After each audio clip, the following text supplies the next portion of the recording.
Assalamualaikum warahmatullahi wabarakatuh. Waalaikumsalam warahmatullahi wabarakatuh. Selamat siang kita semua, Bapak Ibu yang saya hormati. Mari kita saat ini saya akan menyampaikan beberapa materi untuk menyelesaikan atau mengerjakan tugas dari pengawas, yaitu koordinasi kecamatan dari Juwati. Untuk kali ini saya ingin memaparkan masalah visi dan misi sekolah SDN Nabi Indo 2. Jadi mari Bapak Ibu kita simak sama-sama apa yang kita programkan, apa yang kita laksanakan nanti berdasarkan visi-visi dari paparan di tayangan ini. Untuk mengkomunikasikan yaitu visi dan prioritas satuan pendidikan yang berpusat pada peningkatan kualitas pembelajaran. Intinya nanti semua yang berkaitan dengan KPM atau pembelajaran kita tentunya harus mengacu pada visi dan misi. Jadi adapun semua dari prioritas visi kalau Bu Rika ditayangkan, yaitu terwujudnya peserta didik yang unggul berprestasi dalam intak dan iptek serta peduli lingkungan.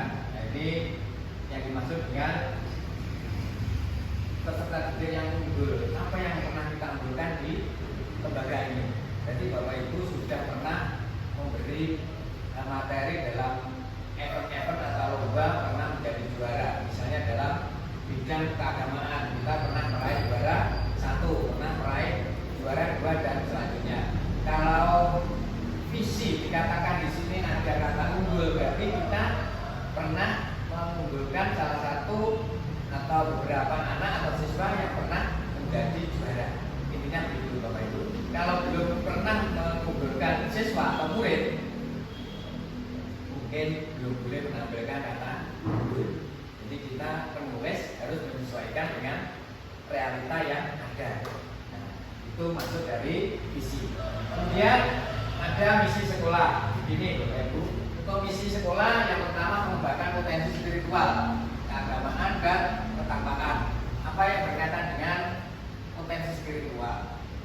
Spiritual itu berhubungan atau berkaitan dengan moral atau roh, atau dan intinya dengan kepribadian seseorang yang dianggap sakral atau pribadi, itu yang dianggapnya spiritual.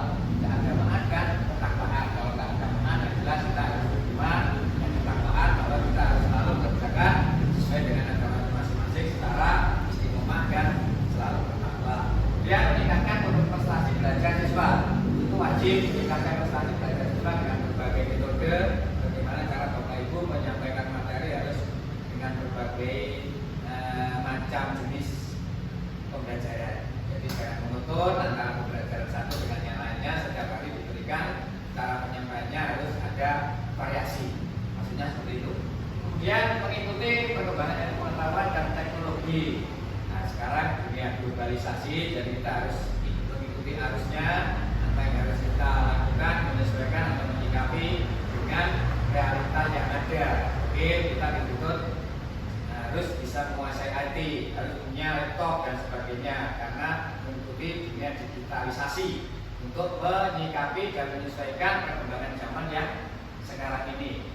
Selanjutnya, menggali dan memupuk, atau yang keempat yaitu menggali dan memupuk bakat dan minat siswa. Bagaimana cara menggali dan memupuk bakat dan minat siswa? Untuk menggalinya, kita mengetahui atau mengenal karakternya dulu. Bagaimana karakter anak didik dari kelas A sampai kelas yang lainnya. Kemudian kita pahami punya bakat atau minatnya. Kemudian kalau sudah tahu bakatnya ini, minatnya ini, bakat harus disesuaikan dengan minat. Kalau bakat saja nggak berminat, mungkin nggak akan bisa jalan.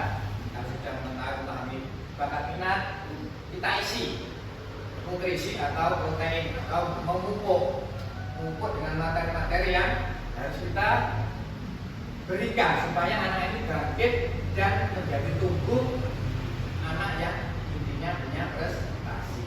Kemudian dan minat siswa seperti tadi.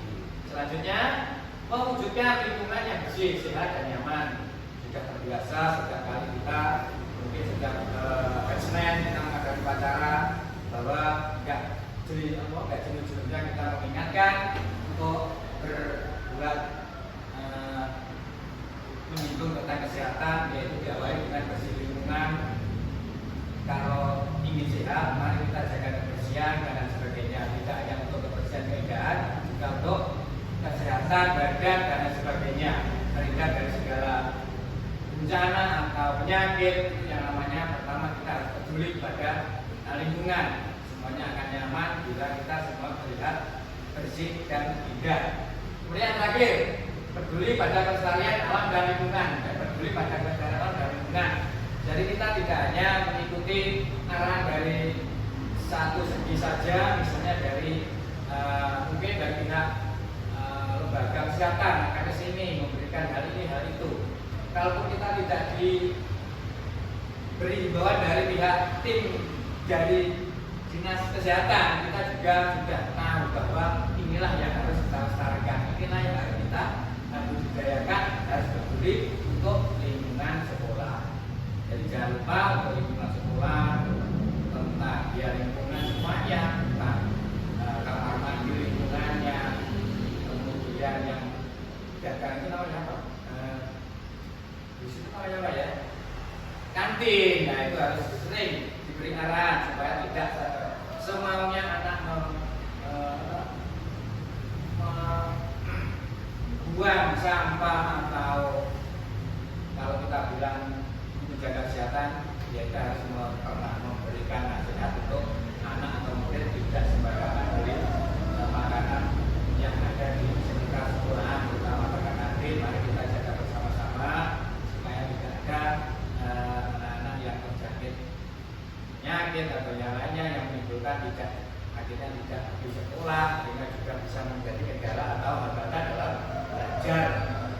Itu sekiranya Bapak Ibu yang bisa kami sampaikan. Kemudian yang terakhir kalinya tujuan sekolah, yaitu beriman dan bertakwa kepada Tuhan yang Maha Esa, berakal mulia dan keberanian luhur, kemudian berilmu, cakap, kritis, kreatif dan inovatif, sehat, mandiri dan percaya diri, toleran, peka, sosial, demokratis dan bertanggung jawab. Nah, dengan keempat yang sangat banyak ini semua juga harus kita pahami, kita miliki, kita terapkan, kita implementasikan kepada semua siswa setiap kali kita kegiatan belajar mengajar, ya.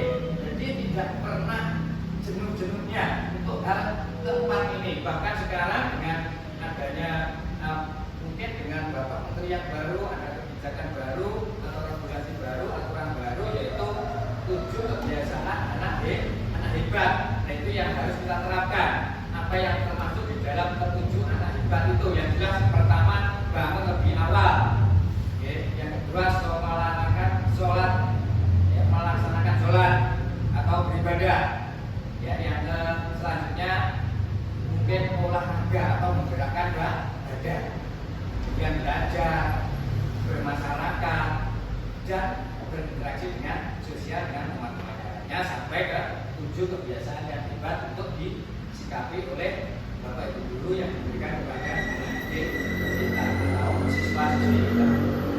Mari dengan semua tujuan, misi dan tujuan sekolah untuk saat ini lebih memantapkan lagi, menerapkan lagi dengan penuh semangat, penuh kekompakan, supaya kualitas pembelajaran kita, kualitas daya pikir anak-anak, prestasi anak, dengan harapan akan lebih berkembang lagi dan lebih sukses. Harapan kita semua itu, saya kira dalam pertemuan ini mudah-mudahan bisa memberi sedikit masukan kepada panjenengan semua untuk